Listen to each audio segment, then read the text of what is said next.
Liber 51, The Lost Continent, by Aleister Crowley. 1. Of the plains beneath Atlas and its servile race. Atlas is the true name of this archipelago. Continent is an altogether false term, for every house or mountain peak was cut from its fellows by natural, though often narrow, waterways.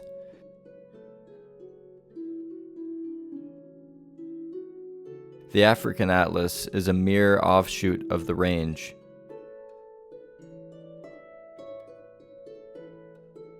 The root is the Lemurian Tla, or Tlas, black, for reasons which will appear in due course. A is the feminine prefix, derived from the shape of the mouth when uttering the sound. Black woman is therefore as near a translation as one can give in English. The Latin has endered of the virgin, quotations, L, and the serpent, quotations, S.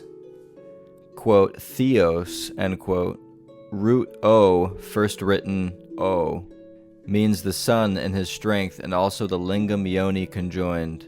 Quote, Christos, end quote, is the love of passion of the rising sun, quotations, R, capital R.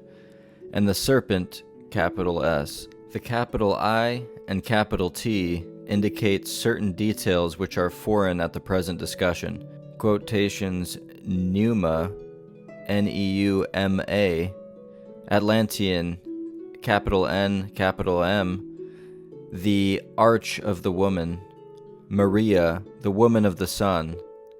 The words, quote, Mithras, end quote, and quote, Abraxas, end quote, are again derived from Atlas. The woman entered, lingam being conjoined with yoni, bears the sun from her serpent womb. And, quote, from the womb's mouth the sun cometh seeking, a womb for his desire, even the womb of a serpent, end quote. The course of the year being signified in this manner, as usually with the ancients. This plane of an idea corresponding to each letter was carried out very strictly. Thus, quote, TLA, end quote, black, means the stigma or mark of the virgin's womb.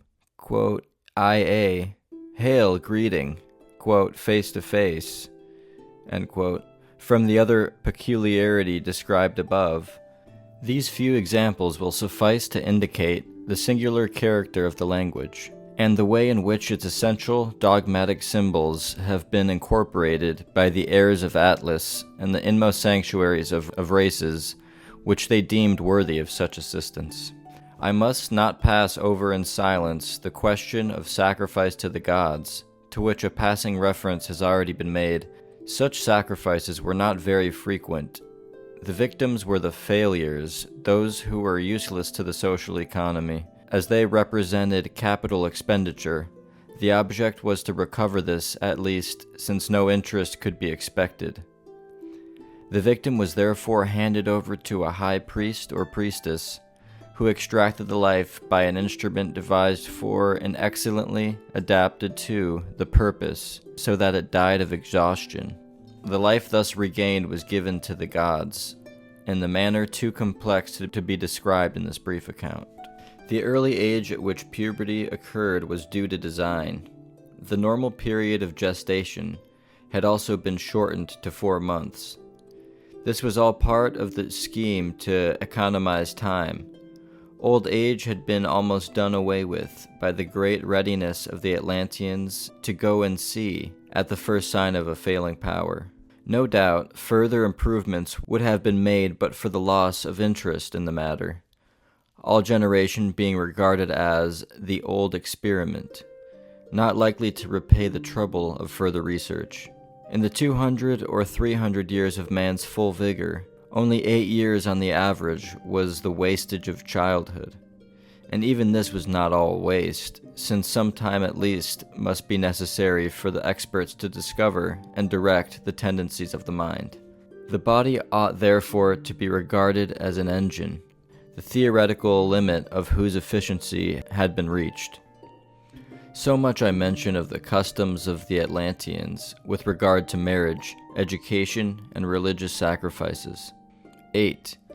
Of the history of Atlas, from its earliest origins to the period immediately preceding the catastrophe. The origin of Atlas is lost in the obscurity of antiquity. The official religious explanation is this: we came across the waters on living Atla, which is pious but improbable. A mystic meaning is to be suspected. The lay historian says, we came, escaping from destruction, 8 persons in a ship, bearing the living Zro, Z-R-O. This reminds me, one, of later legends of presumably equal value. Poets frankly claim, we descended from heaven, and it has been seriously urged that seafarers would have preferred the plains to the rocks. The law of contrariety to nature explains this way. Others maintain that the earliest settlers came by air or through air. This must mean balloons or airplanes, as flying was not known until centuries after.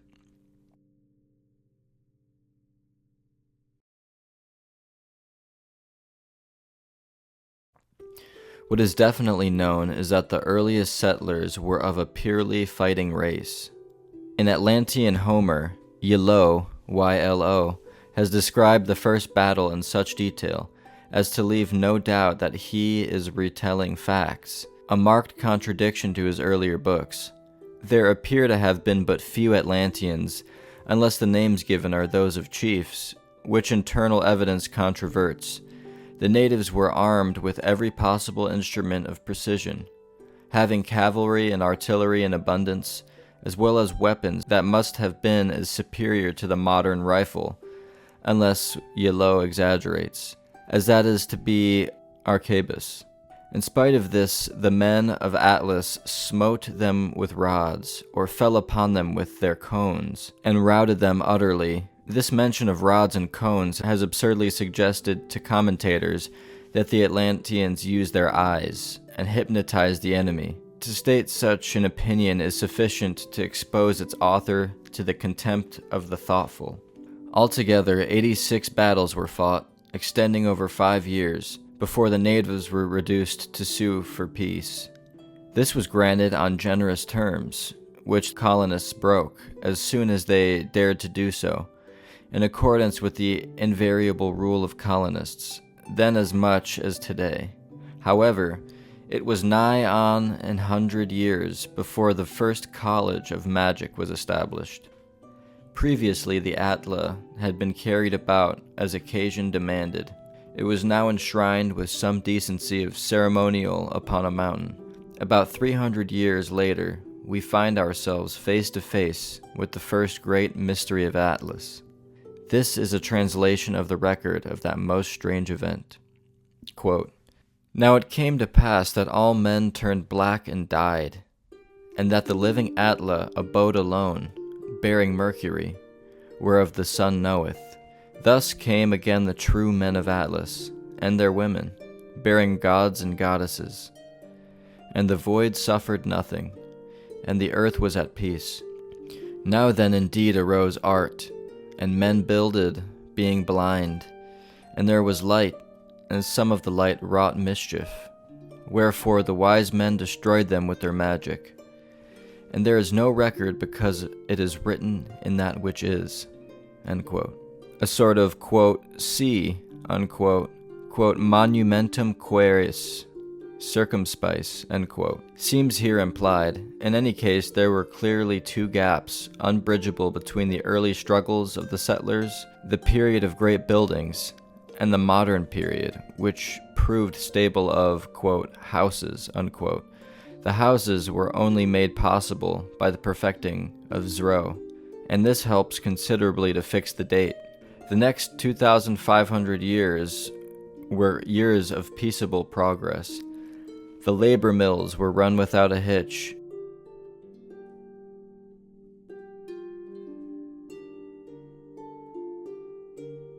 And the next event was the discovery of black phosphorus. It had been the custom to worship the Atla with lights, and these lights had been candles of yellow phosphorus in golden sheaths. At that time the Atla was veiled.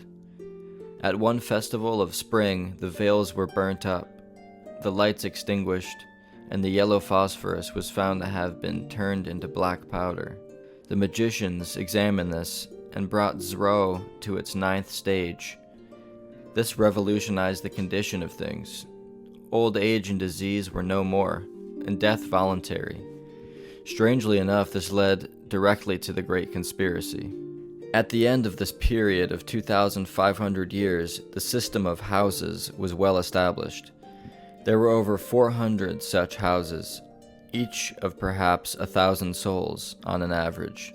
These were governed by 4 houses of houses, whose rulers took orders from the High House, at the head of which was the living Atla. The plain principle of Atla was revolution, and like all revolutionary bodies, was obliged to adopt the strictest form of autocracy. A democracy is always soddenly conservative. The only hope is to catch it in one of its moments of crazy enthusiasm and crush it before it is time to recover. Caesar and Napoleon both did this as far as they could. Cromwell and Porfirio Diaz did the same within narrower limits. Now a certain sophist, for philosopher one cannot call him, tried to enunciate a magical law to the effect that the present standard of life was all that could be desired, that further progress would be harmful, that Venus was not worth attaining, and that the sole endeavor of the magicians should be to preserve things as they were.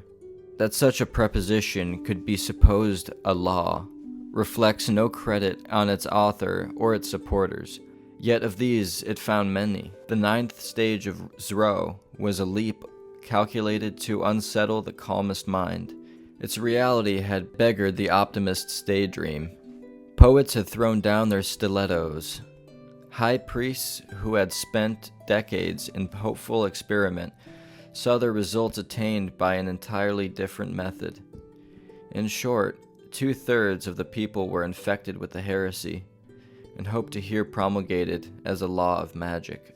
It should here be explained that every law of magic had its turn as the principal law of practical working, and the school of supporting any law, or insisting on it, became prominent with it. Every dominant law in all history had always been made insignificant by a new discovery about Zro, or other matter of practical importance, just as the peace with honor battle cry of Disraeli was drowned by the calculation of the cost of warships, soldiers, and patriotism. Each step in Zro had consequently implied the rise to power of a new school, and the sophist was ambitious, and yet the law he wished to establish was the ruling law of the servile races. The law was accordingly sent to the High House for approval. Some opposition may have been seen, but no one was prepared for the blackness of disapproval which actually radiated, striking hearts cold. A course without precedent, no answer was vouchsafed. On the contrary, even normal communication was suspended. The houses which favored the innovation, 333 in number, took counsel, came to the decision that it was useless to oppose the High House, and were about to acquiesce when a woman who had once been in the presence of, quote, to her, end quote, rose and thought vehemently, quote, the living Atla is the head of our conspiracy, end quote. In other words, they were the loyalists, the magicians of the High House, the rebels. This was why they had cut themselves off, because their own head was against them. It was instantly resolved to go to the High House and demand the custody of, quote, to her, end quote. Nearing the goal, however, a remnant of the ancient reverence half-cowed even the ringleaders. I may mention the 5 of every 6 of the heretics were women.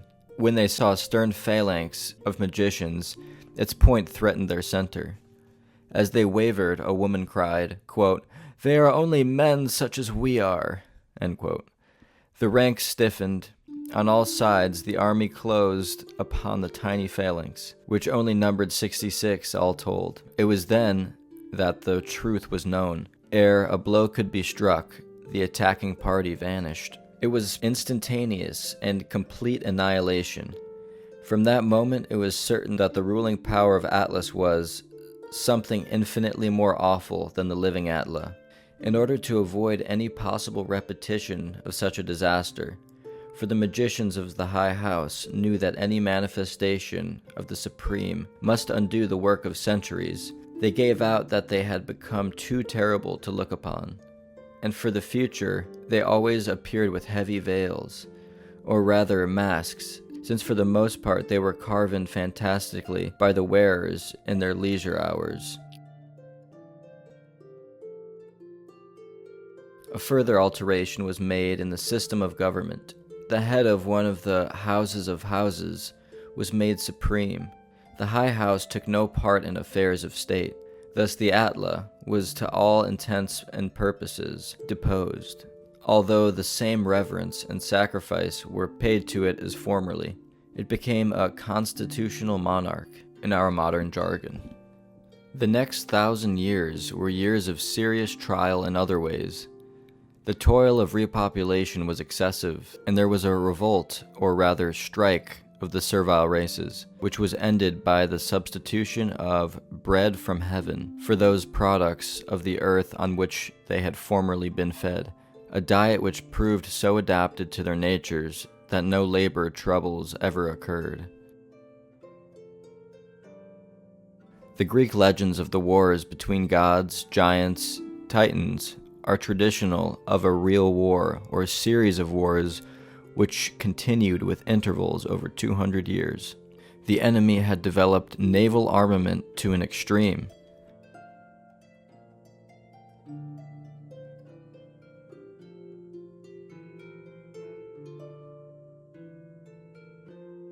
Their tactics were these: 1. To wipe out the servile races, and so to interfere with the production of Zro. 2. To rush and destroy the High House. The first of these met with great deal of success, the floating rock being struck with projectiles and sunk. This occurred chiefly on the outlying islands, where they were not too much afraid to make raids in force. They also sent epidemic disease of many kinds. Atlas was reduced to such extremity in these ways that at one time the waterways were forced and the assault on the High House was actually carried out, bombardment continuing day and night for months together. Through a misunderstanding of well-known magical law, Atlanteans at that time considered themselves prohibited from employing any other defense than the rods and the cones of their forefathers, and these, it appears, were useless against machinery, or against men protecting by fortification in such a way they could not be got at from any quarter. Thus the shark-like submarines of the enemy were unassailable. The war was therefore at first entirely one-sided. A certain youthful magician, however, resolving to die for his country if need were, decided to retaliate. He had found that Zro, in its nascent state, i.e. between the globes, had the power of bringing about endothermic reaction, seawater for example, becoming caustic soda and hydrochloric acid, and further that this acid thus produced was many thousand times more active than its normal state. For example, the rock basins in which he conducted his first experiment dissolved as rapidly as butter under boiling oil. He then prepared a number of pairs of receiver globes and dropped them in the vicinity of the enemy's submarines by night. In this manner he destroyed the hulls of almost the whole fleet in a single night, and the remainder fled in panic at dawn. They returned the following year, carrying out daylight raids only, and devoting themselves chiefly to destroying the labor mills.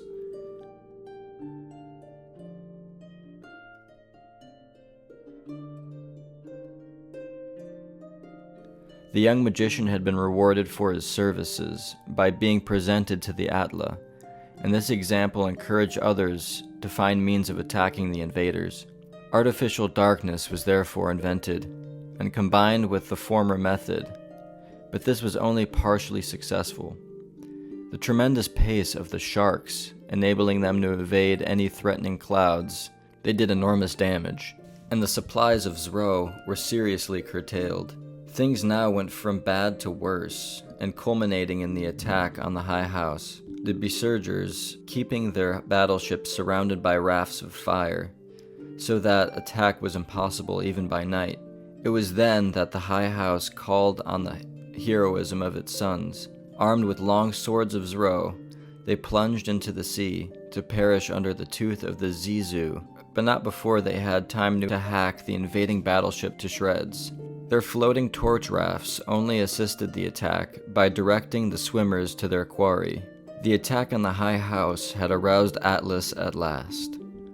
A counter-invasion was plotted and carried out with immediate and complete success, the enemy being exterminated, and their country not merely ravaged but destroyed by arousing the forces of earthquake. All activity of this kind, however, was depreciable. A recurrence was guarded against by removing the High House to the lofty mountain previously described, and a house was chosen to cultivate the art of war, and entrusted with the duty of destroying any living thing that might approach within 100 miles of Atlas. Only one other adventure of historical importance remains to be recorded.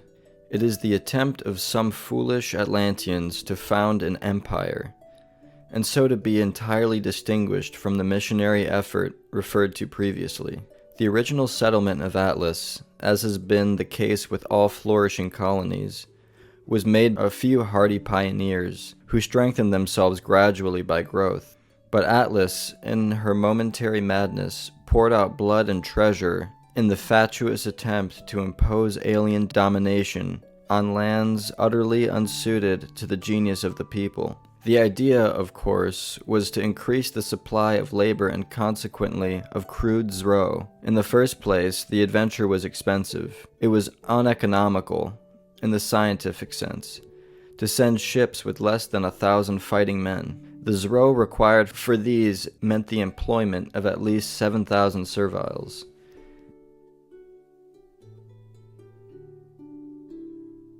And the naval construction was therefore of a colossal order.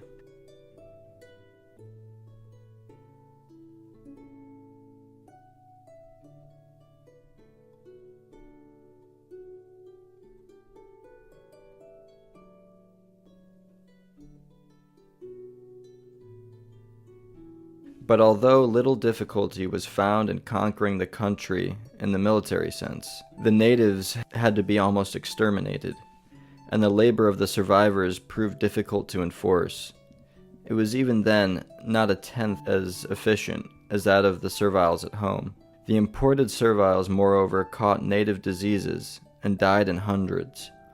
And though by prodigious sacrifices the West African Empire was kept going for nearly 200 years, it had to end at last no less ingloriously than the French adventure in Mexico, or the English in India and South Africa. The main causes were the impossibility of breeding children in a climate so unsuitable, even of maintaining their own women, and above all, the fact that the crude Zro was not of a quality equal to that obtained in Atlas, and that the Zro generated by the Atlanteans themselves was not to be made at all outside their own country. The lesson was learnt. Until the end, no further attempt was made to advance in any but the true direction. The great majority of the colonists returned to Atlas, but many, degenerating as is the fashion with colonists of the conquering kind, abandoned Zro for gross food, intermarried with the natives, and have generally degenerated yet further to the races inferior even to the present descendants of those who were in those days the equivalents of the serviles of Atlas. 9. Of the catastrophe, its antecedents, and presumed causes. In my remarks on Zro, I have a necessarily somewhat diffuse account of the properties of this remarkable substance. It must now be made clearer that the crude Zro in its 9 stages, produced by the serviles and consumed in the houses, was in each stage of inferior quality to that of the same degree produced by the Atlanteans, and consumed by the High House. For example, the crude Zro was made in a labor mill with all sorts of insulations. The first stage of the priest's Zro could be made anywhere and any time, and naturally directed itself to the receptacle for it without any precautions. It must, I think, be presumed that the Zrow generated in the High House was again of far greater purity and potency. Very little of it can have been used in the experiments of the magicians, and it is therefore necessary to account for enormous quantities produced during many centuries of uninterrupted labor. I have, however, no data of any kind for this investigation. The mysteries of the High House have ever been inscrutable, and were not wholly delivered to the heirs of Atlas. They must be rediscovered by the magicians of the new race. It may be that in some form or other, the Zrow had been made stable, and used to impregnate the new column which is alleged to have been driven through the earth, perhaps, and less improbably, only to the depth of a new 100 miles. This column, however, long it may have been, had certainly its top immediately beneath the reservoir of the High House. It had been completed about 7 years before the catastrophe, but apparently no effort was made to utilize it in any way. To me it appears probable that in some one mind the whole catastrophe was brooding, that the column was part of the device, and that the event which I shall now describe was the other part. The event was the birth of a child in the High House, a child without the distinguishing mark of the daughters of Atlas. That any child at all should have been born there is so incredible that I am inclined to suspect an improper use of the word born. I think rather that a magician brought Zrow to its 11th stage, when it takes human form, and lives. The alternative theory is that of the Angel of Venus, described in the chapter on the underground gardens of Atlas.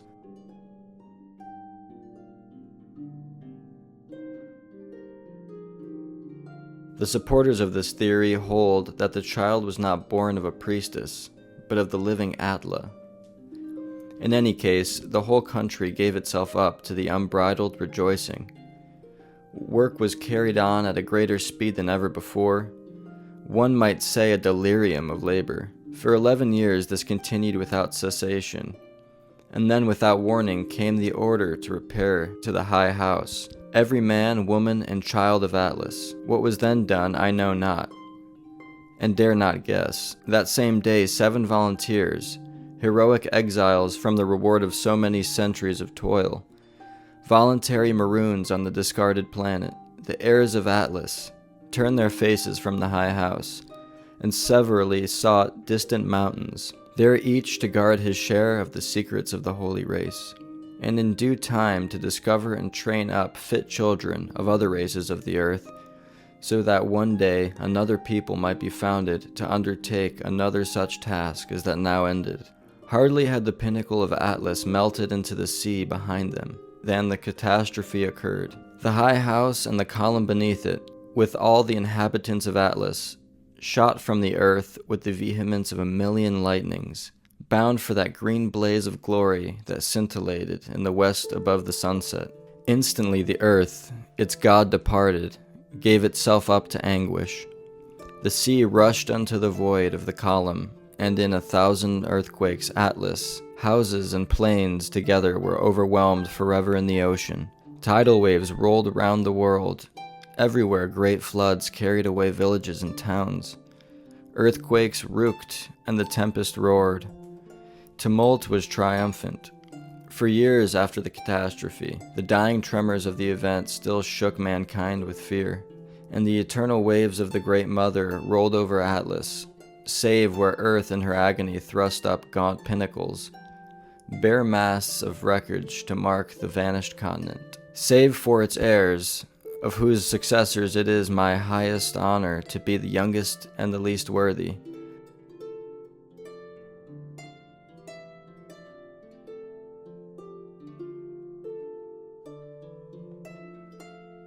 Oblivion fell, like one last night in which the sun should be forever extinct, upon the land of Atlas and its people. Shall such high purpose fail of emulation, such achievement and example not excite us to like striving? Then let earth fall indeed from her high place in heaven, and mankind be outcast forever from the sun. Men of earth, seek out the heirs of Atlas. Let them order you into a phalanx. Let them build you into a pyramid that may pierce that appointed which awaits you. To establish a new dynasty of Atlanteans to be the mainstay and mainspring of the earth, the pioneers of their own path to heaven, and our Lord and Father the Sun. And he put his hand upon his thigh, and swore it, by the ineffable Tla, Tla, and the Holy Zro, did he swear it, and entered into the body of the new Atla that is alive upon the earth.